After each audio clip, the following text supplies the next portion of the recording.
क्षमा breaking Jain news. प्यारी प्यारी भव्य आत्माओं, बत्थू साहबू धम्मू की गवाक्ष से आज के दिन से आचार्य विद्यासागर युग का सृजन हुआ था। विद्यासागर युग का सृजन करने वाले गुरुनाम गुरु श्री ज्ञान सागर जी महाराज थे। सृजन मतलब दीक्षा और दीक्षा का मतलब संकल्प।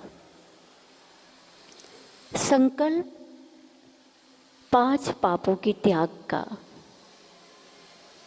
आषाढ़ सुदी पंचमी को सन 1968 में ब्रह्मचारी विद्याधर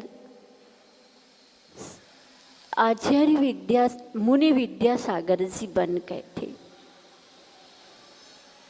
गुरुनाम गुरु श्री ज्ञान सागर जी महाराज जी इनको रचने वाले, इनको बनाने वाले और समय सार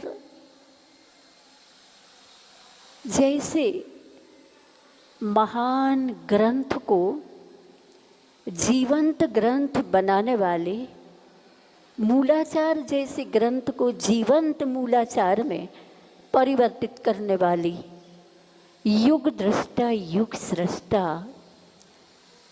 गुरुनाम गुरु श्री ज्ञान सागर जी महाराज थे। आज आचार्य भगवंत का 57 दीक्षा समारोह है। सब कुछ है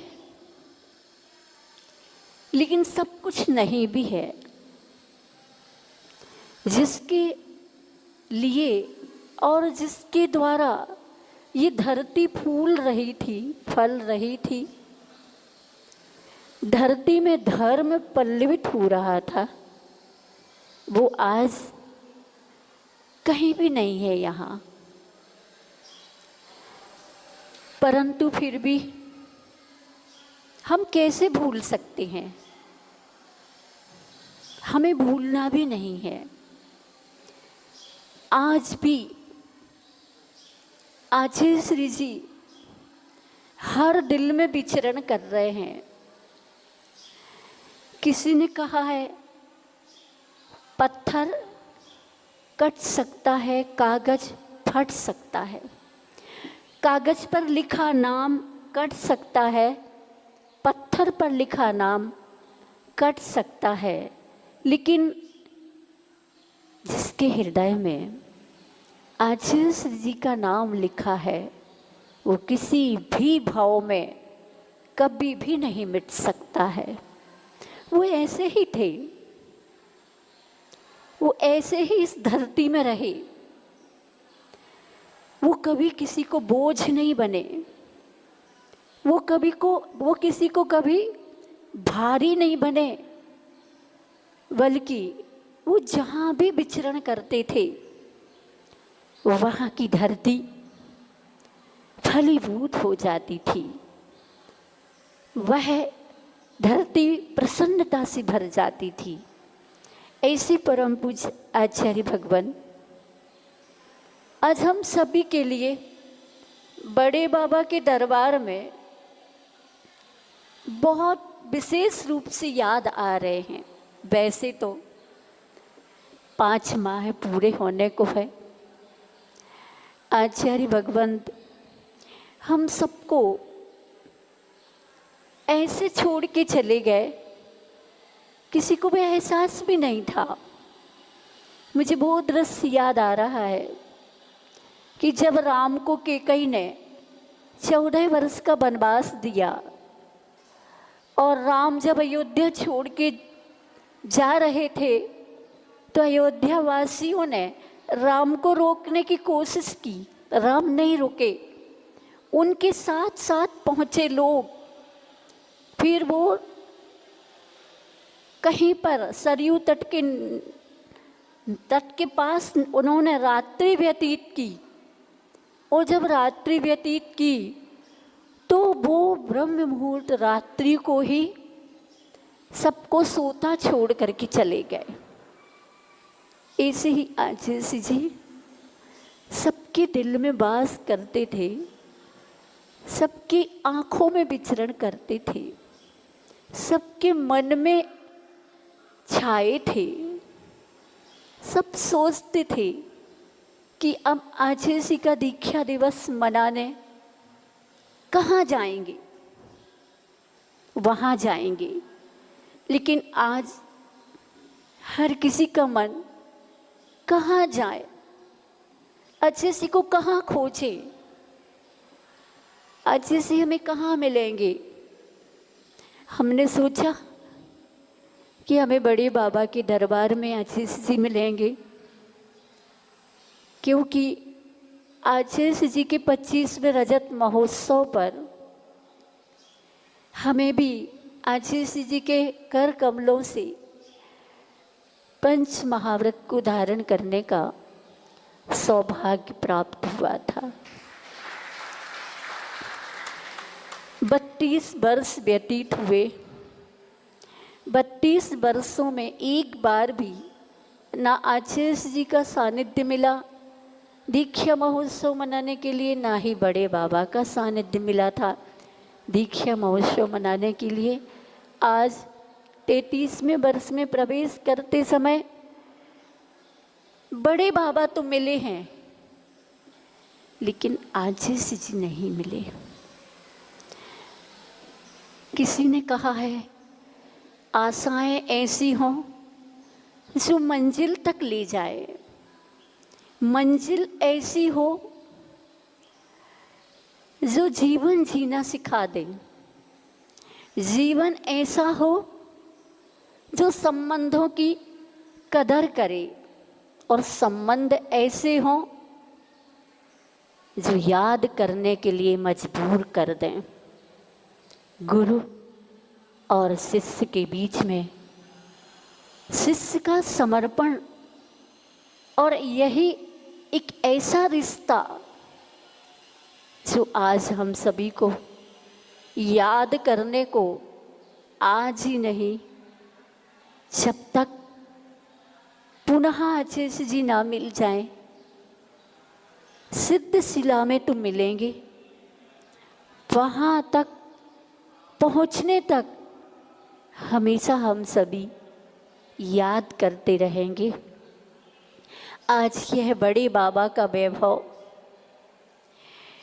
जब रात्रि को लोग नीचे से इस मंदिर को देखते हैं, सहस्त्रकूट को देखते हैं, तो लगता है अकृत्रिम चैत्यालय का दर्शन हो रहा हो। अद्भुत साधना थी। आचार्य जी भले ही आज हम सभी के बीच में पार्थिव शरीर से नहीं है, लेकिन आचार्य जी की निर्दोष साधना, निरतिचार साधना के बल पर सिद्धांत के द्वारा, सैद्धांतिक सोच के माध्यम से उन्होंने युग को, इस भारत देश को, विश्व को इतना दिया है, इतना दिया है, कितना दिया है। ध्यान से सुने। किसी ने कहा है न गिन कर दिया न तौल कर दिया, न गिन कर दिया न तौल कर दिया।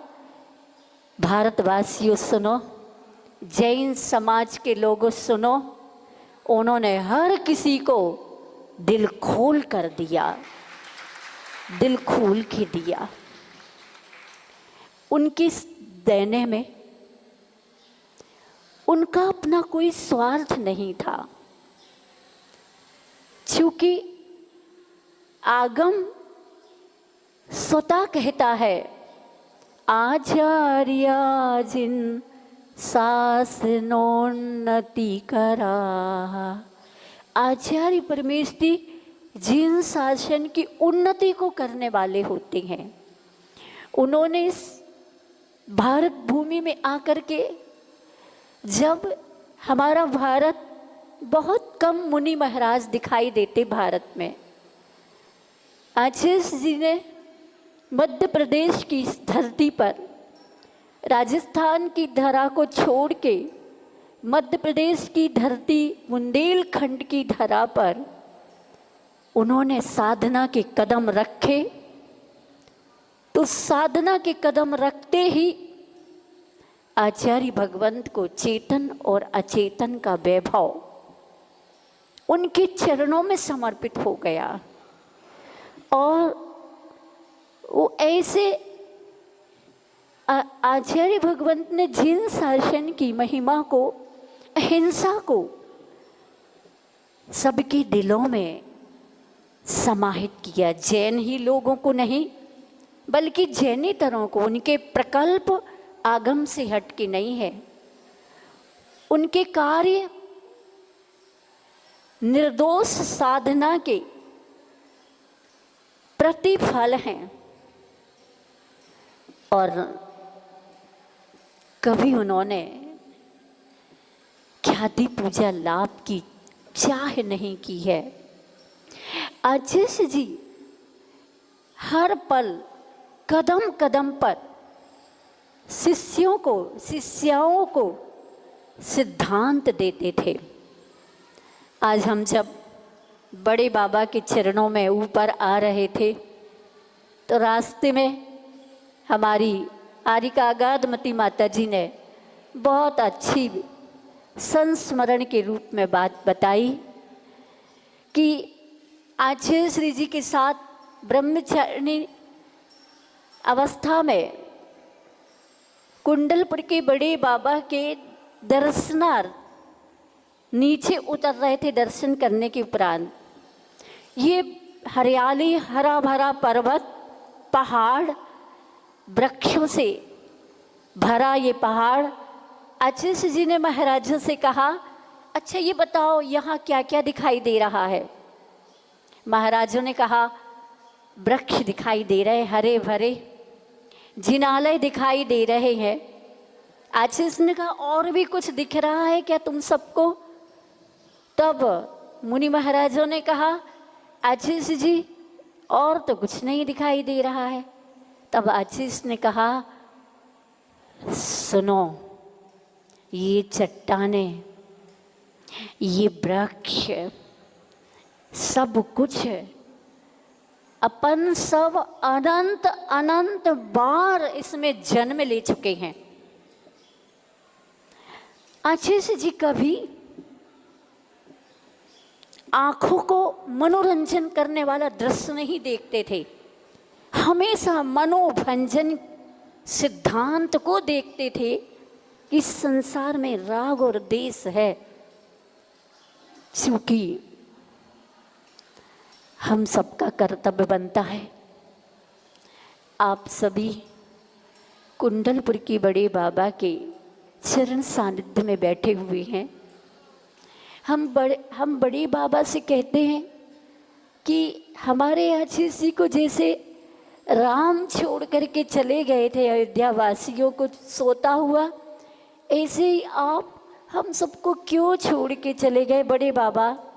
आचार्य जी हर व्यक्ति की पीड़ा को एक आशीर्वाद से मिटा देते थे, लेकिन जब आचार्य जी अस्वस्थ हुए तो हम सब ने मिल कर के बड़े बाबा का जप किया, विधान किए, जगह जगह पर अखंड पाठ हुए। क्यों नहीं बचाया आचार्य जी को? बस अब सिर्फ आचार्य जी की आज्ञा का पालन और उनके दिए कर्तव्यों का पालन इस युग के लिए विचारणी है।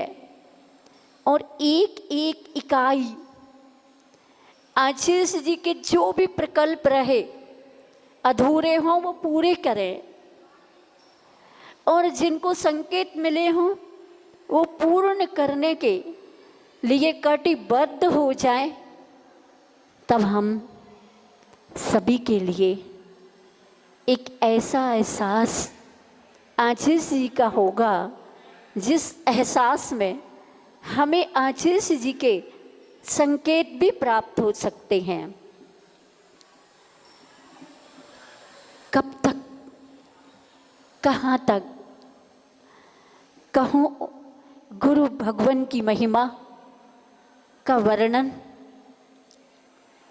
कहा नहीं जा सकता, परंतु स्मृति के गवाक्ष से हम उनका स्मरण कर सकते हैं और स्मरण करते करते हम सभी अपने जीवन को धन्य बना सकते हैं। बड़े बाबा अजय श्री जी जहाँ भी हों, हम सब उनको बुला रहे हैं, हम सबको उनकी बहुत याद आ रही है। गुरुवर के बिना जीवन का हर गीत अधूरा लग रहा है। गुरुवर के बिना जीवन का हर संगीत अधूरा लग रहा है और जीवन पथ पर चलने का संकल्प भी अधूरा लग रहा है। कहीं हमें यह अधूरापन भ्रमित ना कर दे, ये अधूरापन हमें अपनी साधना से वंचित ना कर दे। सो आचार्य भगवंत ने अपने इस शरीर की अस्वस्थ अवस्था को जानकर परम पूज्य मुनि श्री योग सागर जी को आचार्य पद मुनि निर्यापक मुनि श्री समय सागर जी को देकर गए हैं। अब मुनि श्री निर्यापक समय सागर जी श्रमण आचार्य भगवंत समय सागर जी बन गए हैं। इसलिए सबका कर्तव्य बनता है आचार्य भगवंत की प्रथम चेतन कृति आचार्य श्री के रूप में, आचार्य श्री की प्रति छवि के रूप में मैं तो कहती हूँ आचार्य भगवंत का व्यक्तित्व अद्भुत था, अनोखा था और चोखा था। सागर में 80 सन में वाचना चल रही थी सठखंडागम ग्रंथ की। 1980 में समापन के समय संचालक महोदय ने कहा कि आचार्य भगवंत, ये मुनि महाराज आपकी फोटोकॉपी। आचार्य जी का जब बोलने का नंबर आया तो आचार्य जी कहते हैं कि मैं संचालक महोदय से कहना चाहता हूँ, ये मेरी फोटोकॉपी नहीं, ये मेरी ओरिजिनल कॉपी है। आज समय सागर जी आचार्य भगवंत की ओरिजिनल कॉपी, उनकी ही प्रति छवि आपको देखने को मिलेगी।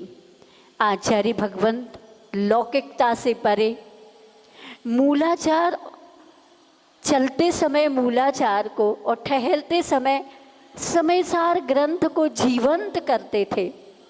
ऐसे ही आचार्य भगवंत श्री समय सागर जी इस युग को जीवंत जिनबिंब, जीवंत आगम, जीवंत जिनालय के रूप में उपलब्ध हुए हैं और यह अद्भुत कृति आचार्य भगवंत के द्वारा रची गई है और आचार्य जी का साक्षात दर्शन हम परम पूज्य आचार्य श्री समय सागर जी में करते रहेंगे। और गुरु देखो ना, उनकी भी महिमा देखो, वो कितने निरीह हैं। अभी हम लोगों ने कहा कि आचार्य श्री जी हम सभी आपको समर्पित हैं और जो गुरु आज्ञा होगी हम सब उसका पालन करेंगे। तब आचार्य श्री समय सागर कहते हैं, ध्यान रखना, जो गुरुजी कह के गए हैं उसी को हम सभी पालन करते हुए अपनी आत्म साधना करना है। मैं भी और आप सब भी गुरु के इस नाव को, गुरु की इस विशाल व्यापक नौका में बैठकर गुरु ही खेबनहारे हैं। कितना मतलब उनका भी कर्तृत्व भोक्तृत्व सामित्य बुद्धि से रहित उनकी चर्या है। इस युग को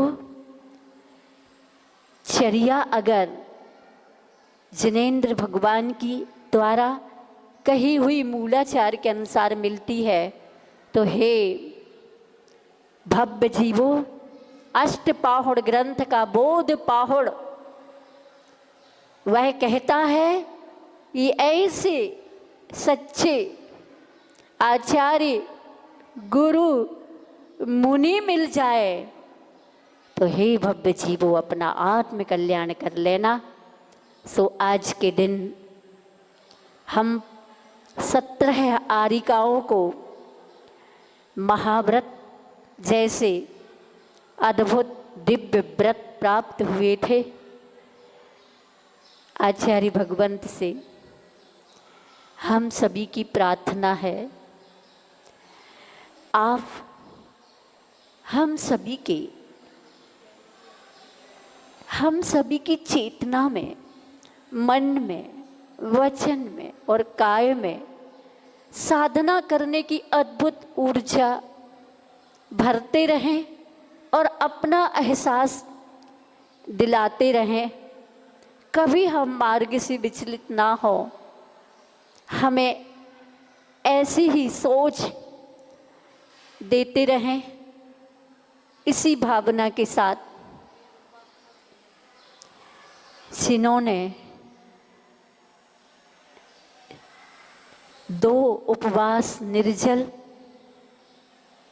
और 1 दिन 1-2 अंजलि जल लेकर के जिन्होंने वो संलेखना की, मरण कंडिका ग्रंथ में संलेखना का प्रकरण आया है। जंगा बल समाप्त हो जाए, शरीर में बल ना रह जाए, दूसरे संग में संलेखना के लिए ना जा पा रहे हों, तब अपने ही संघ में जिनेंद्र भगवान की साक्षी पूर्वक बिना किसी को ज्ञात कराए, क्योंकि उसमें कारण लिखा है कि अगर ज्ञात कराया जाए, क्योंकि वो व्यक्तित्व, वो साधक जिनके लिए राजा, महाराजा और श्रावक गण जिनकी आस्था के केंद्र बने हो, ऐसे साधक बिना बताए अविचार्य संलेखना कोष धारण कर लेते हैं और अपने आप में शांत होकर के सब कुछ त्याग करके उपवास ग्रहण करके संलेखना धारण कर लेते हैं। क्यों? क्योंकि अगर किसी को पता चल जाए, संघ को पता चल जाए, श्रावकों को पता चल जाए, राजा को पता चल जाए, नेताओं को पता चल जाए, तो सबको विकल्प हो सकता है और इस प्रकार से वहाँ भीड़ एकत्रित हो सकती है, जिससे कि छपक को तकलीफ हो सकती है, परेशानी हो सकती है। इसलिए बिना बताए अविचार्य संलेखना को ग्रहण करने वाले ऐसे महान साधक परम पूज्याचार्य भगवंत गुरुदेव श्री विद्यासागर जी महाराज रहे हैं। लगता था लोगों को कि आचार्य श्री जी शायद अपने में नहीं है, लेकिन आचार्य जी पूर्ण अपने में थे। 17 तारीख के दोपहर को आचार्य श्री जी ने एक संकेत किया था, अब तो शांति पकड़ो। और दूसरा संकेत किया था, जब कोई गया बड़े बाबा का गंदोदक है, तब आचार्य जी ने आंख खोल के अंगुली से गंदोदक लेके अपने माथे पर लगाया था। वो पूर्ण आयु का ब्रह्मचारी मनीष, उसने कहा आचार्य श्री जी मैं पूर्ण आयु से आया हूँ और बीना बारा से आया हूँ, सब कुछ ठीक चल रहा है हूँ कह करके आचार्य जी ने उनको आशीर्वाद दिया था। कौन कहता है? इसलिए जो महान होते हैं, जिन्होंने अपने पूरी साधना काल में कभी किसी को पीड़ित ना किया हो, दुखित ना किया हो, कटाक्ष ना किए हों, कमेंट्स ना किए हों, ऐसे आचार्य भगवान करुणा के महान आचार्य, समाधि सम्राट की समाधि अद्भुत हुई है। संघ को भी उनने परगण जैसा स्वीकार कर लिया, लेकिन कैसे पता कि संलेखना हुई? आचार्य ने संलेखना ली तो चंद्र प्रभ सागर जी चंद्रगिरी में 1 महीने 2 महीने पहले उनके कक्ष में वैयावृत्ति करने के लिए गए। तब आचार्य जी ने उनसे कहा, नहीं मैं आपसे वैयावृत्ति नहीं करवाऊंगा। छपक्की वैयावृत्ति उपवास करने वाले नहीं करते हैं, वो एक उपवास एक आहार करते थे। तो आचार्य ने कहा छपक्की वैयावृत्ति उपवास करने वाले नहीं होते। तो अब वहाँ और कोई तो था नहीं। आचार्य जी के श्रीमुख से स्वयं निकल गया, इसलिए स्पष्ट है वो छपक थे। ऐसे हमारे सभी के आचार्य भगवंत ने अपने साधना काल में अद्भुत साधना के माध्यम से अद्भुत संलेखना करके उन्होंने अपनी आत्मा को पवित्र करके महान बनाया है।